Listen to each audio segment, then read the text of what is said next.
कोण बोलते मला माहित नाही, पण जर तेच बोलत असतील ज्यांनी माझ्या विरुद्ध एक लोकसभा निवडणूक लढवली आणि माझ्या पेक्षा कमी मतं मिळाली, त्यांनी आता काही स्वप्न बघायचे ठीक आहे, जातीवाद करून एखादी निवडणूक जिंकली असेल, पण त्यांनी विसरू नये की त्यांचा कित्येक वेळा पराभव झाला. ही जनता ठरवते.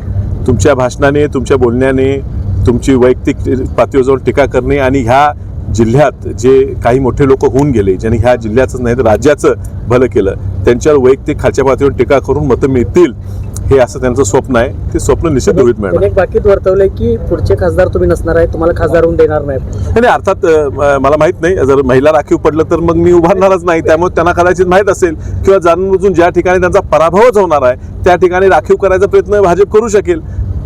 ज्या वेळ होईल त्या निर्णय घेऊ. राग ज्यांनी जतचा जिल्हा परिषद अध्यक्ष होऊन गेला असा राग आहे त्यांचा. असं काय नाही, जतचा जिल्हा परिषद अध्यक्ष येणाऱ्या 6 वर्षातही होऊ शकतो.